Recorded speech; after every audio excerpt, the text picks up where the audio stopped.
ఆయుర్వేదంలో విరుద్ధాహారాలు అంటారు కదండి, అవి ఏంటో కొంచెం చెప్తారా?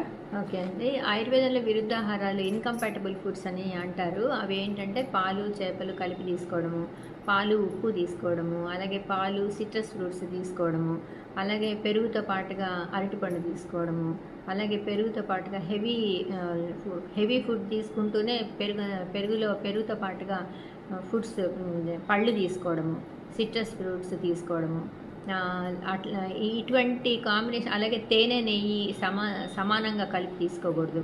ఇటువంటివన్నీ కూడా ఇన్కంపాటబుల్ ఫుడ్స్, విరుద్ధాహారం అంటాము.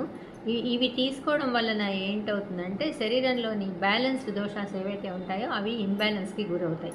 నెంబర్ 1. నెంబర్ 2 ఏంటంటే ప్రాపర్గా డైజెస్ట్ కాకుండా అజీర్తి చేస్తుంది. అజీర్తి చేయడం వల్ల మళ్ళీ బ్లోటింగ్ రావడము, తర్వాత పొట్ట ఉబ్బరం రావడము, యాసిడిటీ రావడము, ఇటు మలబద్ధత రావడం ఒక మాట, ఇవన్నీ కలుగజేస్తుంది. పాలు, చేపలు లాంటి విరుద్ధమైన ఆహారం తీసుకోవడం వల్ల ఏమిటవుతుందంటే స్కిన్ ప్రాబ్లమ్స్ ఏవైతే ఉంటాయో అవి చాలా అగ్రివేట్ అయిపోతాయి.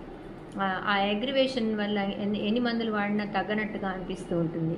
చిన్నపాటి కరెక్షన్స్ తోటే మనము కొన్ని ప్రాబ్లమ్స్ని కూడా మనము ప్రివెంట్ చేసిన వాళ్ళం అవుతాం అన్నమాట. అందుకని విరుద్ధాహారం అనేది తీసుకోకూడదు.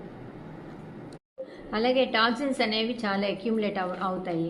ఈ టాక్సిన్స్ అక్యుములేట్ అవ్వడం వల్ల ఫార్మేషన్ ఎక్కువ అవ్వడం వల్ల ఏమిటవుతుందంటే వీటి స్పిలేజ్ వల్ల కానీ, ఇది ఫార్మేషన్ వల్ల, తర్వాత ఏమో రకరకాల టాక్సిన్స్ అక్యుములేషన్ అయ్యి అవి డీటాక్స్ అవ్వకుండా రకరకాల ప్రాబ్లమ్స్ కలగజేయడమే కాకుండా ఒక్కో మాట ఇమ్యూనిటీని కూడా డిస్టర్బ్ చేస్తూ ఉంటుంది.